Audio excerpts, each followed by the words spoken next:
সায়েদনগরের যুবক ভাই, তুমি আমি কিসের আশায় পড়লাম, তুমি আমি কার পিছনে পড়লাম রে ভাই? এজন্য আল্লাহ তাআলার ইবাদত বندگی করো। আমরা কি পারবো না? আল্লাহ তাআলার ইবাদত বندگی করে আল্লাহ তাআলা আপনাকে আমাকে যে আল্লাহ তাআলা ইবাদত বندگی করতে পারি। আজকে আমরা আমি এই জান্নাতের বাগান আগামীকাল থাকবে না। আমার মূল কথা যেটা ছিল আমি এখন বলতেছি যে আমি প্যান্ডেলের বাহিরে দাঁড়িয়ে থেকে যে আল্লাহ তাআলা বলেন যে বান্দারা আমার এই জান্নাতের প্যান্ডেলের মধ্যে আসে, তোমরা জানোনি আমি তাদেরকে আমার রহমতের ফেরেশতারা তাদেরকে পর বিছায়া দেয় এবং এই জান্নাতের বাগানটা ফেরেশতারা বেষ্টন করে নেয়। এবং আমি আমার ওই যুবক ভাইদেরকে বলবো, আমরা যারা এখনো বাহিরে দাঁড়িয়ে আছি আমরা বসে পড়ি যে আল্লাহ তাআলা আমি যদি আল্লাহ তাআলার ইবাদত বندگی করি আপনাকে আমাকে কি দান করবে। যে বলতেছিলাম কদ আফলাহাল মুমিনুন, নিশ্চয় যারা ঈমান এনেছে, যারা মুমিন তারা সফল কাম হবে। আল্লাহ রাব্বুল আলামিন তাদেরকে কি দিবেন জানেননি? যারা কালিমায়ে তৈয়বা লা ইলাহা ইল্লাল্লাহ পাঠ করেছে, বিশ্বাস করেছে, তাদেরকে এই দুনিয়ার মতো 10 দুনিয়ার জান্নাত দান করবে। এবং আপনাকে আমাকে যদি আমি আল্লাহর জন্য একটা সারা দিনে 5 ওয়াক্ত নামাজ আমি পারবো না যে আল্লাহ তাআলার জন্য আল্লাহ তাআলা আপনাকে আমাকে ভাই দুনিয়ার দিকে তাকায় দেখেন, আমি হসপিটাল গেলে দেখা যায় যে কত যুবক কত বাবা তারা অসুস্থতার কারণে হসপিটালে পড়ে রয়েছে। কিন্তু আজকে দুনিয়াতে সম্পদ টাকা পয়সার কিছু অভাব নাই, কিন্তু শরীর আমার চলে না। দেখবেন আমার সন্তানও কিন্তু আমার খোঁজ নেয় না। এই জন্য কিসের জন্য রে বাবা, কিসের জন্য হে যুবক ভাই, হে পর্দালের মা ও বোনেরা, আপনারা যদি আপনারা যদি হযরত খাদিজা রাদিয়াল্লাহু তাআলা আনহার মতো জীবনকে বানায় নিতে পারেন, আল্লাহ রাব্বুল আলামিন আপনাকে আমাকেও কিন্তু দুনিয়ার বুক থেকে জান্নাতের সার্টিফিকেট দিবেন। এজন্য সব সময় সাহাবায়ে কেরামরা, আজকাল যুবকরা পিতা বলে এক কথা, বাবা মার কথাই শোনে না। মূল কারণ হচ্ছে আমরা বাবা মা আমাদের পায়ের নিচে সন্তানের বেহেশত। রাসূল আকরাম সাল্লাল্লাহু আলাইহি ওয়াসাল্লাম বলেন, হুমা জান্নাতুকা ওয়া নারুকা, তোমরা যদি দুনিয়ার বুকে জান্নাত কামাই করতে চাও তাহলে তোমার বাবা মার খেদমত করে দুনিয়ার বুক থেকে জান্নাত কামাই করে আসো। হুমা জান্নাতুকা, তোমরা জান্নাত কামাই করে আসো। আর যদি তোমরা জাহান্নামে যাইতে চাও তাহলে মা আমার অবদ্ধ হয়ে আমার কবরে আসো। এজন্য বলবো, আমরা যারা বাবা মা আছি, আমরা যদি হযরত খাজা মঈনুদ্দিন চিশতি রাহমাতুল্লাহ আলাইহির মায়ের মতো আমরা যদি যারা আম্মা জানরা হইতে পারি, আমি এটা গ্যারান্টি দিয়ে বলতে পারি আমার সন্তান আমার কথা অবশ্যই শুনবে। যত উলামায়ে কেরামরা রয়েছে আজকে আমার জন্য সকল কিছুকে বিলিয়ে দিয়ে আমার জন্য বসে থাকেন, কিন্তু আমি চিনি না, আমি তাদের কদর করি না, কিন্তু আমি ক্ষমতার পাগল হয়ে আমি তাদের বিরুদ্ধে আচরণ করি। ভাই যুবক ভাই, তোমাদের পায়ে ধরে বলে যাই, কখনো যেই দেখবা আমার আল্লাহ আমাকে সৃষ্টি করেছেন, তখন তোমার নেতা, তোমার লিডার, তোমার যে পথ চর্চা করে তোমার বাবা মা তোমাকে যখন শরীয়ত বিরোধী কোন কথাবার্তা বলবে, তখন বাবা মার কথা শোনা যাবে না। কিন্তু আমার আল্লাহ তাআলার সাথে যখন শিরক হয়ে যাবে, আস্তে আস্তে সাথে বলতে হয়, আল্লাহ তাআলার হাবিব বলেন, খায়রুল হাদিস কিতাবুল্লাহ, সর্বোত্তম কিতাব হইল আল কুরআন। আজকে আমি বাড়িদারা সাইদনগর মতো এলাকায় থাকি, কিন্তু আমার পাশে কোরআনকে অবমাননা করা হয়। আর রাসূল আকরাম সাল্লাল্লাহু আলাইহি ওয়াসাল্লাম বলেন, খায়রুল হাদি হাদি মুহাম্মদ, যে সর্বোত্তম আদর্শ চরিত্রবান আমার নবী সাইয়্যিদুল মুরসালিন খাতামুন নবিয়্যিন রাসূল আকরাম সাল্লাল্লাহু আলাইহি ওয়াসাল্লাম। আজকে তাকে নিয়ে কটূক্তি করা হয়। আমি কিন্তু তারপরেও আমি মুমিন দাবি করি, আমি ইসলাম দাবি করি, কিন্তু আপনি একটু চিন্তা করে দেখেন, আপনার বাবাকে গালি দিলে আপনার সহ্য হয় না, আপনার মাকে গালি দিলে আপনার সহ্য হয় না। আল্লাহ তাআলা বলেন, যেই বান্দা আমার কিতাবকে অবমাননা করবে, তোমরা তার প্রতিবাদ না করো, তোমরা শুনে রাখো ওই কিয়ামতের দিন আমি বলবো যে যালিকাল কিতাবু লা রাইবা ফি, এই কিতাবের মধ্যে কোনো সন্দেহ নাই। কিন্তু তারপরেও নাস্তিকরা কোরআনকে অবমাননা করেছে, তোমরা কিছুই বলো নাই। তোমরা নেতার কথা শুনে তোমার দল তোমাকে বহিষ্কার করে দিবে, তুমি এই দল করো এই দল করো, আমি এটা বলতে চাই না। কিন্তু আমার আগে কি থাকবে ভাই? আল কোরআন কি থাকবে? জোরে বলি কি থাকবে? আপনি আমার জীবনকে কোরআন দিয়ে সাজাবো। এজন্য বলবো আপনি আমার লিডার যাই বলুক না কেন, যখন আমি তাকে ততক্ষণ মানবো, যে যখন কোরআন অনুযায়ী চলবে তখন আমি তাকে ততক্ষণ মানবো। যখন আমার বাবা মা আমাকে কোরআন হাদিস থেকে বাহিরে কোনো কথা বলবে, শিরকের কাজ করতে বলবে, আমি কখনো তাকে মানা যাবে না। এজন্য আমি শরীরের যুবক ভাইরা আমরা ক্ষমতা দেখাই। আরে ভাই, আমি কতটুকু ক্ষমতার পাগল, আমি কতটুকু ক্ষমতাশীল। এই যে বাংলাদেশের মধ্যে যত বড় লোক ছিল তারা দুনিয়ার বুক থেকে চলে গেছেন না? আজকে দেখেন কোটি টাকার মালিক, কিন্তু তার সম্পদ তার কোনো কাজে আসছে না। কিন্তু আল্লাহ তাআলা আপনাকে আমাকে এত বড় নিয়ামত দেওয়া সত্ত্বেও আমি কি করি জানেননি? আমার নিজেকে আজকাল 1 কেজি গরুর গোশতের দাম 800 টাকা, কিন্তু আমি আল্লাহ তাআলা বলছেন মানুষ হলো সর্বশ্রেষ্ঠ জাতি, কিন্তু আপনাকে আমি বিক্রি করে দিচ্ছি 500 টাকার বিনিময়। কয়শো টাকার বিনিময়? বলেন কয়শো টাকার বিনিময়? 500 টাকার বিনিময়। আরে ভাই, আমি কি গরুর থেকে কম হয়ে গেলাম? আমার যখন একটা হুজুররা কথা বলে যে হুজুর সব কথা বলেন, আমি সব মানতে রাজি, কিন্তু যখন কোরআনের কথা বলবেন আমি মানতে রাজি না। আমার রাসূল সাল্লাল্লাহু আলাইহি ওয়াসাল্লাম তিনি কি ছিলেন? দেশের নায়ক ছিলেন না? 13 বছর মক্কায় তিনি নির্যাতনের শিকার হয়েছেন। তখন তিনি হিজরত করেছেন মক্কা থেকে মদিনায়। তার সফল সঙ্গী ছিলেন আবু বকর রাদিয়াল্লাহু তাআলা আনহু। তিনি থাকার পরে তিনি যখন যাইতেছিলেন, তারপরেও শত্রুরা তার পিছে লাগছে। সুরাকা ইবনে মালিক তিনি তাকে রাসূল আকরাম সাল্লাল্লাহু আলাইহি ওয়াসাল্লামের পিছে লাগছে, তার ঘোড়া ডাবিয়ে গেছে, তিনি আবার তাকে কত্তল করার জন্য পিছে লাগছে। তখন আবু বকর রাদিয়াল্লাহু তাআলা আনহু বলেন, হে আল্লাহর হাবিব, আমাদের তো ধরে ফেললো। হে আবু বকর, তুমি আল্লাহর উপর বিশ্বাস করো, তুমি আর আমি নয়, আমার সাথে রয়েছে কে?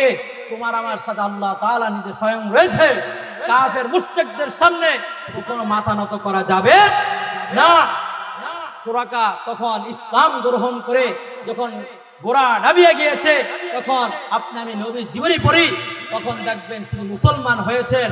তিনি মক্কা থেকে যখন নির্যাতনের শিকার হয়ে মদিনায় গিয়েছেন, মদিনায় যে চুপ ছিলেন, আরে ভাই 10 বছরে 23 বছরে যুদ্ধ করেছেন, অগণিত যুদ্ধ করেছেন ইসলাম প্রচারের জন্য। নিজের যেই নবীর শরীরে একটা মাছি পড়া নিষেধ ছিল, একটা মশা পড়া হারাম ছিল, রক্ত জমিনে পড়া নিষেধ ছিল, এই নবী ইসলামের জন্য রক্ত দিয়েছেন।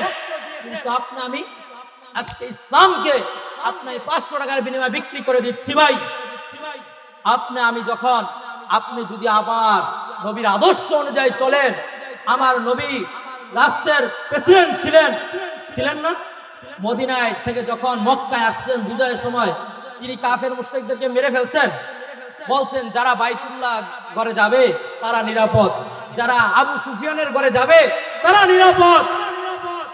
কিন্তু আজকে আমি আমার নেতার কথা শুনে কোরআনের বাহিরে যে আপনার ভাইকে আমি হত্যা করে ফেলতেছি। যদি আমার অন্তরে কোরআনের ভয় থাকে, গত কয়েকদিন আগে দেখলাম নিজের ভাইকে, নিজের স্বামীকে, স্ত্রীর স্বামীকে হত্যা করতেছে। আমি এটা কিয়ামতের আলামত। দুনিয়ার বুকে গত 1-1.5 মাসের মধ্যে কয়েকবার ভূমিকম্প হয়েছে না ভাই? সারা বিশ্বের চ্যালেঞ্জ করে বললাম, সারা বিশ্বের মধ্যে কোন প্রেসিডেন্টের শক্তি নাই যে এক লগে সারা বাংলাদেশ একটা বিল্ডিং কে তিনি লড়াই পারবে, যত ক্ষমতাশীল হোক। কিন্তু আপনাকে আমাকে দেখা গেল কি একবার নয় 4-5 বার ভূমিকম্প হয়ে আমাকে আল্লাহ তাআলা বলছেন, হে বান্দা, কিয়ামতের দিন কিন্তু এরকমই হবে। বলছিলাম যে কিয়ামতের দিন সন্তানকে রেখে বাবা মা পালাবে। তোমরা বাংলার জমিনের মধ্যে দেখো, যখন ভূমিকম্প হয়েছে, দেখেন বাবা সন্তানকে নিয়ে গেছে মার্কেটে, যখন ভূমিকম্পের আওয়াজ শুনছে বাবা সন্তানকে ফালায় দিচ্ছে। দেখছেন না? এটাকে আমি অবস্থা বললাম, কিন্তু কিয়ামতের দিন ভয়াবহ অবস্থা হবে ভাই। আপনা আমার যদি আমল নামা খারাপ হয়, আপনা আমার ডান হাতে কিন্তু আমল নামা আসবে না। এই জন্য আপনি আমার কি করতে হবে? যে আল্লাহ তাআলার উপর আপনাকে আমাকে চলতে হবে। আপনি আমার নিজের জীবনকে ইসলামের জন্য বিলিয়ে দিতে হবে। আরে ভাই, যদি আমি বাঁচি বাঘের মতো 1 বছর না, 1 দিন বাঁচবো। আল্লামা দেলাওয়ার হোসেন সাইদি রহমাতুল্লাহি আলাইহি কয় বছর জেলে ছিলেন? 13টা বছর। তাকে মন্ত্রী দেওয়া হবে, সব দেওয়া হবে বলছে, কিন্তু কোরআনের বিরুদ্ধে কখনো মাথা নত করেন নাই, নিজের জীবনকে বিলিয়ে দিয়েছেন রে ভাই। আজকে আপনি আমার ইমানের দাম 500 টাকা, একটা চার বিনিময়ে আমি নিজে বিক্রি হয়ে যাচ্ছি। আমি যদি শান্তি চাই, ইসলামকে অনুসরণ করেন। ইসলামে কোনো বলা নাই যে তোমার ভাইকে তুমি বিনা কারণে তুমি হত্যা করো, আছে নাই। কিন্তু আজকে আশ্চর্যের বিষয়, বাংলাদেশ বিশ্বের মধ্যে যদি বলা হয় 98% মুসলমানের দেশ, কিন্তু আজকে এই মুসলমানের দেশের মধ্যে নর্থ ইউনিভার্সিটিতে আমার কোরআনকে অবমাননা করেছে। আল্লাহ তাআলা দেখায় দিছে, এই বান্দা তুই আমার কোরআনকে অবমাননা করছস, দেখ আমি এই নর্থ ইউনিভার্সিটির মধ্যে আমি কোরআনকে যুবকদের মধ্যে এমনি ভাবে ঢুকাবো যা তোরা কল্পনাও করছ নাই। কোন প্রাইভেট ইউনিভার্সিটির মধ্যে এরকম আজ পর্যন্ত কোন সেমিনার হয় নাই। গত কয়েকদিন আগে দেখলাম যে এক যুবক, তিনি কোরআনুল কারীমের যখন হাদিস রাসূল আকরাম সাল্লাল্লাহু আলাইহি সাল্লামের বাণী শোনাইতেছে, যখন বলতেছে যেই কথাটা যে আপনি আমার নবী আপনাকে আমাকে ভাই সম্মত করছে, তখন সকল যুবক কান্নায় রোল পড়ে গেছে।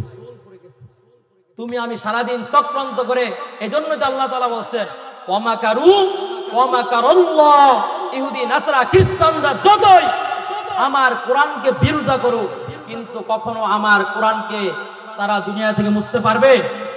এজন্য আমার একটা সুযোগ আছে। আমি যদি উলামায়ে কেরামকে মুহাব্বত করি, আরে ভাই আমি যদি আমার যতটুকু প্রাপ্য, আমি যদি কোরআনকে মুহাব্বত করি, আমি কি একটাই বললাম, যদি আমার সন্তান, আমি হাফেজ হতে পারি নাই, এই মাহাতুল কোরআন মাদ্রাসায় যদি আপনার একটা সন্তানকে পড়ান, তাহলে আপনি কোরআনের সওয়াব পাবো না? আপনার প্রেসিডেন্ট হওয়ার স্বপ্ন নাই, কিন্তু আমার একটা যে আমানত রয়েছে, আমার একটা যে ভোট রয়েছে, যদি আমি ইসলামের জন্য বিলিয়ে দেই, তখন আমি হতে পাস নাই করলাম, কিন্তু আপনি আল্লাহর কাছে জবাবদিহি করতে পারবেন, হে আল্লাহ আমি উলামায়ে কেরামদের কথা শুনে আমি একটু চেষ্টা করেছিলাম। আজকে আমি দুনিয়ার বুকে ইসলামের সারা খালি ফতোয়াই মারেন যে উলামায়ে কেরামরা এক হয় না, কিন্তু আজকে আমি ইসলামে যেখানে যাই, বাংলাদেশের সব জেলায় ঘুরতেছি, একই আওয়াজ যে একটা সুযোগ আসছে, তোমার নিজের আমানত, তুমি নিজেকে 500 টাকার বিনিময়ে বিক্রি করে দিও না। তোমার নিজেকে আল্লাহ তাআলা শ্রেষ্ঠ বলে দাবি করেছেন। আমি দুনিয়ার মধ্যে সর্বশ্রেষ্ঠ জাতি হিসেবে মানুষকে সৃষ্টি করেছি। আমি যদি একটা পশু গরুর গোশতের কেজি 800 টাকা, আমার একটা আমানতকে 500 টাকা বিক্রি করে দিলাম, আপনি যে সারা জীবন যে গুনাহ করবে, আমার আমল নামায় যাবে। এই জন্য বলবো রে ভাই, উলামায়ে কেরামরা আপনাদের কাছে হাত ধরতেছে, পা ধরতেছে, কিন্তু বলতেছে ভাই আসেন, ইসলামের পথে আসেন। একটা কারণ কিসের জানেন? যে আল্লাহর কাছে জবাবদিহি করতে হবে। ওই কিয়ামতের দিন আল্লাহ বলবে যে তোমাদেরকে আমি দিছিলাম, তোমরা আলেম হইছো, জাতিকে তোমরা জানাও না।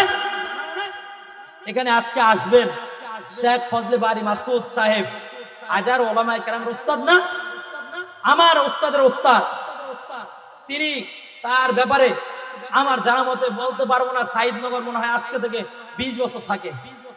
যদি কেউ বলতে পারে যে ইনি 10টা টাকা চুরি করছে, আমার মনে হয় নাই। নিজের পকেটের টাকা দিয়ে আমাকে খাওয়াচ্ছে। কেন ভাই? তার মাদ্রাসা নাই, তার সন্তান নাই, ওলামায়ে কেরামরা এরকম মুহাব্বত কেন দৌড়াচ্ছে? টেকনাফ থেকে তেতুলিয়া, রূপসা থেকে মাধুরিয়া, যা জিজ্ঞাসা করবেন আপনি আমি চিনি না তাকে। বাংলাদেশের মধ্যে যদি 5 জন লোক থাকে আপনার আজকে আমি পাবো, কিন্তু আজকে সাইদনগরের কপাল পোড়া আমাদের। আমি বাটারা থাকি, কপাল পোড়া। আমরাকে স্বর্ণকে চিনলাম না, আমরা হীরাকে চিনলাম না। যখন যায় হাজারো যুবক তার জন্য একটু দোয়া নেওয়ার জন্য পাগল। অধ্যাপক শেখ ফজলে বাড়ি মাসির সাহেব আজকে আপনি আমার কাছে থাকে, যখন আপনাকে আমাকে নামাজের কথা বলে, ভাই আসেন, আপনি আমার পায়ে ধরে আপনাকে আমাকে বলে, ভাই তুমি যদি নামাজ পড়ো, তুমি যদি ইবাদত করো, তোমাকে বলে না যে আমার কাছে টিকিট ধরে আসে, বলে বলেন। কিন্তু এই যে এই মাদ্রাসার প্রিন্সিপাল আলামিন সাহেব, তিনি নিজের জন্য, আমি মনে করি না আজ পর্যন্ত কোনো যুবক বলতে পারবো যে আমার ফ্যামিলি চালানোর জন্য আমাকে 500 টাকা দেন, বলে নাই। কেন বলেন নাই? কিন্তু এই ছাত্রদের জন্য আপনার কাছে যাচ্ছে, আপনা আমার কাছে যাচ্ছে, কিন্তু তারপর আপনার বিরোধিতা করি। আরে ভাই, ফেরাউনে কিন্তু বিরোধিতা করছিল, নরমুদও কিন্তু কি বিরোধিতা করছিল, কিন্তু আজকে আপনি আমি কি করতে পারলাম না। তার নরমুদ যখন বিরোধিতা করছে, আমি তো আল্লাহকে ধর্ম, কি বলছে? আমি ধর্ম।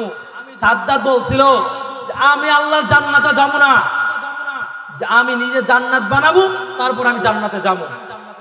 তখন আল্লাহ তাআলা কইছে, হ্যাঁ তুই বানা, তোর জান্নাতে আমি তোকে যাওয়াবো। যখন সব কিছু রেডি, তখন যাইতেছে, একটা গরিব আইসা বলতেছে আমাকে একটু কিছু হেল্প করেন। তখন কি বলছে সে? এই সরো। তখন আটটু আগাইছে, তখন বলতেছে যে আটটু ভালো পোশাক হয়েছে, দাঁড়ায় না, কার সময় নাই। যখন ওই তার দুনিয়ার যে জান্নাত বানাইছে গেছিল, তখন কি বলছে? এই দাঁড়া। তখন কি বলছে? দাঁড়া, যদি না দাঁড়া, এখানে তোর ঘোড়ায় এক পাও থাকবে, নিচে না পড়ার আগেই তোর জান কবজ করে ফেলো, আমি আজরাইল। জান্নাতে যাইতে পারছে? কিন্তু আপনি আমি আজকে মনে হয় আপনি আমার চেহারার দিকে তাকাইলে, আপনি আমাকে যে ভয় দেখান, আরে ভাই তোমার মতো কত যুবক ছিল, কত ক্ষমতাশীল ছিল বাংলাদেশের ইতিহাসের মধ্যে, এমন কেউ ছিল? আজকে আপনি আমি নির্যাতিত ছিলাম। এই যে আজকে একজন উলামা কেরাম আসবে, নাম হচ্ছে মুফতি ফখরুল ইসলাম সাহেব, কারা নির্যাতিত, তাকে যে নির্যাতন করছে ভাই উলামা কেরামদেরকে, কেন করছে? তারা যা টাকা চাইছে আপনারা আমার থেকে, ইসলামের কথা বলছে, এই জন্য কি করছে? ফেসিদ তাকে নিয়ে রিমান্ডে দিয়েছে, তাকে মামলা করেছে, তাকে রিমান্ডে দিছে। আল্লাহ যাকে বলছিলাম না, ওমা কারাল্লাহ, আল্লাহ সকল ষড়যন্ত্র একমাত্র আল্লাহই তাআলাই পারেন। সকল ষড়যন্ত্র করছে আল্লাহ মামুনুল হকরে, যখন হাজতে উঠানো হইতো, আফসোসের বিষয় নোট ফকিরদেরকে হাতে মেহেন্দি দিয়ে উড়াইতো, কিন্তু আল্লাহ মামুনুল হককে যখন জেলখানা থেকে আদালতে উড়াইতো, আফসোস, তাকে হাতে বাঁধতো, গরুর রশি মাজায় বাঁধতো, বেন্ডি পড়াইতো, মনে হয় সে ডাকাত ছিল। ভাই আমি কি বানায় বলতেছি? কিন্তু আজকে আমি 16 বছর পর যখন তাকে আমরা সমাজের মধ্যে চাইছি তাকে অপমান করতে, আল্লাহ তাআলা কি বলছেন? মান তাওয়াযা লিল্লাহি রাফাআহুল্লাহ। আল্লাহ তাআলা হাবিব বলছেন যে আমার জন্য বিনয় হবে, যে আমার জন্য কারো কাছে মাথা নত না করবে, আমি আল্লাহ তাকে কেমনে দিব জানো নেই?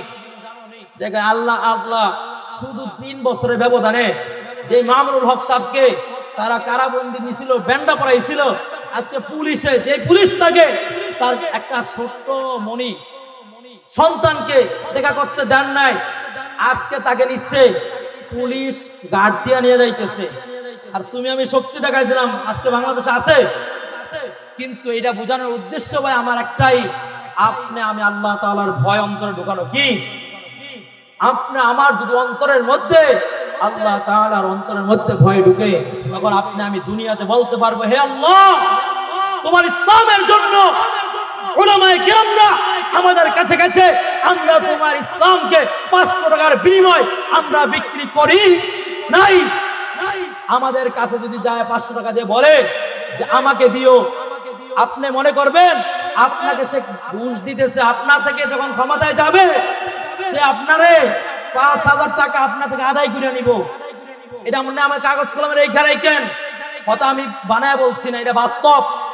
যেই লোক নির্বাচনের সময় 1 কোটি টাকা খরচ করবে, একটা এমপির বেতন 1 লাখ টাকাও না, একটা চেয়ারম্যানের বেতন 4,000 টাকা ইউনিয়নের, সে আপনাকে আমাকে প্রতিদিন 1,000 টাকা দেয়, সে কি তার বাবার সম্পদ বেচে করব? এখন বেচবো, পরে 5 বছরে আপনি আমার মতো ঢাকা শহর 50টা বাড়ি করব।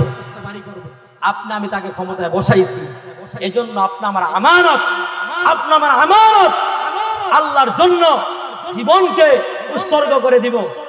আরে ভাই, কত মানুষ হুমকি দিছে যে তোমাকে মেরে ফেলবো, তোমাকে উড়ায় ফেলবো। একটা কথাই বলছি, আল্লাহর জন্য 2014 সালেই জেল খাটছি। কয় সালে? 2014 সালে একদিন জেল খাটছি পল্টনে।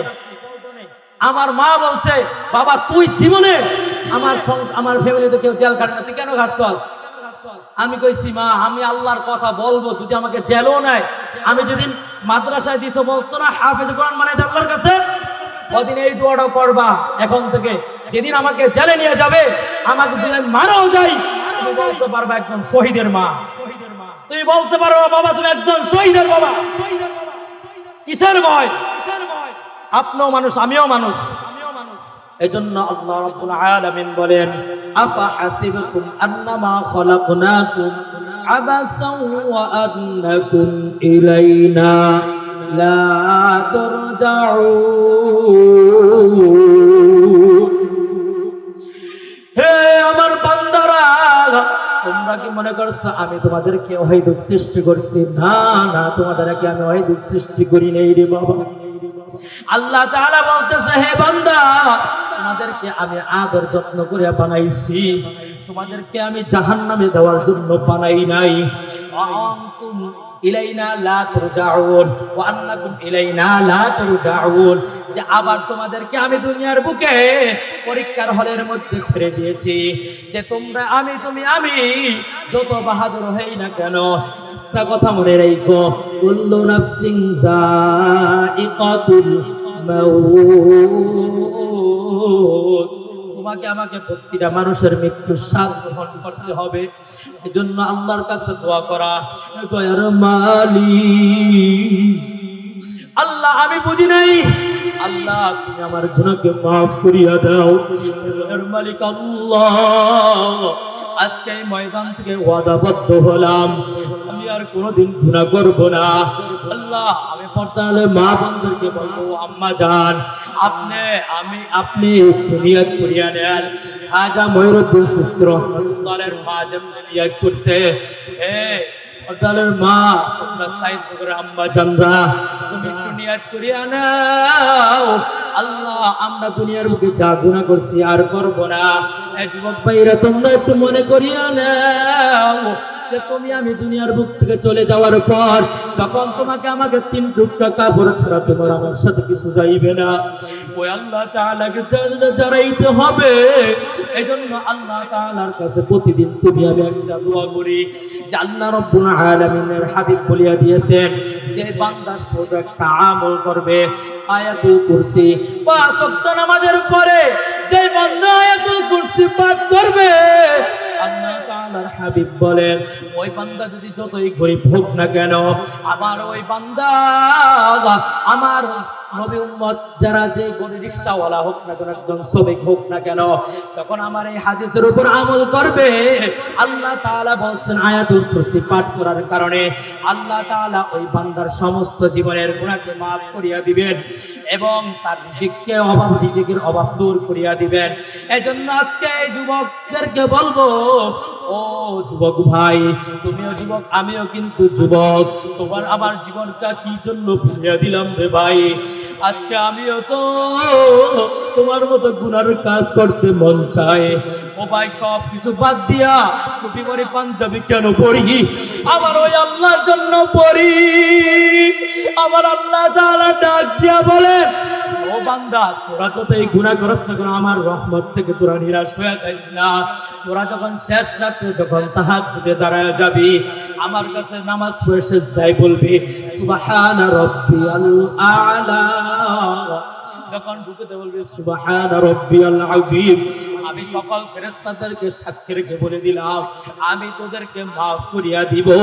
যেমনি ভাবে কয়েকদিন আগে আমাদের বাংলাদেশের মধ্যে এক ছোট শিশু বাচ্চা কোরআনের হাফেজ, তিনি মাসুম বাচ্চা, তিনি তাহাজ্জুদের সময় মারা গেছে। আমি আল্লাহর কাছে এই দোয়াই করি, আল্লাহ জীবনে অনেক গুনাহ করছি আল্লাহ, অনেক জিনা করে ফেলছি, চুরি করে ফেলছি, ডাকাতি করে ফেলছি। ও আল্লাহ, আজকের পর থেকে তওবা করতেছি, আমি আর গুনাহ করব না। আমি আমার পর্দার মা বোনদেরকে বলবো, আম্মা জান এতদিন পর্দা ছাড়া চলছে, আমি পর্দার মধ্যে চলে দেখি, দেখবেন আল্লাহ তাআলা হাবিব বলছেন আপনি আমার সম্মানকে বাড়ায় দিবে। ও আম্মা জানরা, আমি পর্দার মধ্যে চলি, আমার যুবক ভাইরা, বৃদ্ধ বাবারা যদি গুনার কাজ থেকে ছাড়তে পারি, আমার আল্লাহ তাআলার কাছে হাত দুইটা উঠায়া বলি, হে আল্লাহ, সবাই হাত উঠাই, হে আল্লাহ আজকের পর থেকে আর গুনাহ করব না, আজকের পর থেকে আল্লাহ গুনার কাজ করব না। আল্লাহ আজকে ওয়াদাবদ্ধ হয়ে গেলাম। হে যুবক ভাই, সাইদনগরের যুবক ভাই, বৃদ্ধ বাবারা, আল্লাহর কাছে এক পুরা চোখের পানি ছেড়ে কান্না করো, যে মালিককে ডাকো, ওই মালিক আল্লাহ, আমি জাহান্নামের আগুন সহ্য করতে পারবো না, আল্লাহ আমাদেরকে মাফ করিয়া দাও। আল্লাহ তুমি কত গুনাহগারকে মাফ করিয়া দিয়েছ, আল্লাহ আমাদেরকেও মাফ করিয়া দাও। খাস করে দোয়া করবো, আল্লাহ আমরা যাদের উসিলায় দুনিয়ার বুকে আসলাম, আল্লাহ আমাদের বাবা মাকেও মাফ করিয়া দাও। আল্লাহ আমাদের বাবা মার কথা মানার তৌফিক দান করো। খাস করে দোয়া করবো, আল্লাহ যতদিন দুনিয়ার বুকে বাঁচায় রাখো, ইসলামের উপর কবুল করিয়া নিও। আল্লাহ আমরা আর গুনাহ করব না, নিজের জীবনকে আল্লাহ তোমার জন্য বিলিয়ে দিব। আমি হাফেজ হইতে পারি নাই, আমার সন্তানকে হাফেজ বানাবো, সন্তানকে না পারছি আমি নাতিকে বানাবো। ও আম্মা জানরা, আপনার ছেলে হাফেজ নাই, ছেলে নাই, মেয়েকে হাফেজা বানান, মেয়েকে আলেমা বানান। যদি আপনি আমার মেয়েকে আলেমা বানাই, দেখবেন দুনিয়ার বুকে সম্মান। আপনার সন্তানকে যখন হাফেজ বানাবেন, দুনিয়ার বুকে সম্মান, আখিরাতের সম্মান। আমার ছেলে আপনাকে জানাজা পড়াবে, আবার আল্লাহ তাআলা বলবেন, হাফেজে কোরআনের মা, হাফেজে কোরআনের বাবা, তোমাদের সাথে জান্নাতের সাথে কতটুকু পার্থক্য জানোনি? তখন তোমরা মৃত্যুবরণ করবা, তখন তোমাদেরকে মৃত্যু হওয়া যতটুকু ব্যবধান, কিন্তু তোমাদের জন্য জান্নাত, তোমাদের জন্য আহলান সাহলান বলে। যে তোমরা যেমনি ভাবে ত্যাগ স্বীকার করেছ, এজন্য আমি আমার সাইদনগরের আম্মা জানদেরকে বলবো, যুবক ভাইদেরকে বলবো, বৃদ্ধ বাবাদেরকে বলবো, ও বাবা তোমার পায়ে ধরে বলে যাই, আমি তোমার পায়ে ধরে বলে যাই, তোমার সন্তানের মতো আমি যদি আল্লাহ তাআলার জন্য নিজের সন্তানকে হাফেজ কোরআন বানাইতে পারো, যদি তুমি একজন হাফেজ বানাও, তুমি যখন মৃত্যুবরণ করবা, তোমার ছেলে হাজারো হাফেজ বানাবে। তোমার সন্তানের হাফেজ হওয়ার কারণে তুমি দুনিয়ার বুক থেকে চলে যাওয়ার পরে কিয়ামতের দিন দেখবা আরশ আজিমের নিচে কোনো কারো ছায়া নাই। তোমার আমার জন্য আল্লাহ তাআলা আরশ আজিমের নিচে ছায়ার ব্যবস্থা করব। এজন্য আমরা সকলেই আমাদের সন্তানদেরকে মাহাতুল কোরআন মাদ্রাসায় দিব। আর আমার কথা কিছু হলেও বুঝছেন যে আমরা নিজেকে বিক্রি করে দিব না, দিব জীবন যাইতে রাজি, আমরা নিজেকে বিক্রি করে দিতে রাজি না। যেমনি ভাবে আমাদেরকে ওলামায়ে কেরামরা বলে আমরা সেমনি ভাবে চলবো। নিজে একদিন হলো মরতে হবে। আল্লাহ রাব্বুল আলামিন আমাকে সহ এইটা আপনাদের থেকে দোয়া চাই যে নিজের জীবন যাইতে রাজি, কারো কাছে যে কোনোদিন আল্লাহ তাআলা মাথা নত না করেন। তাদের নিজের জীবন চলে যাবে, কিন্তু তাদের উসিলায় আজকে এই চেয়ারে বসাইছে, তাদের কথা আল্লাহ তাআলা যে মৃত্যুর আগ পর্যন্ত মানার তৌফিক দান করেন। Presents by Kuakata media centre. হক্কানি আলেমদের নিত্য নতুন ভিডিও পেতে আমাদের চ্যানেলটি সাবস্ক্রাইব করুন। কুয়াকাটা মিডিয়া সেন্টার, ইসলামিক বিনোদনের বিশ্বস্ত সঙ্গী।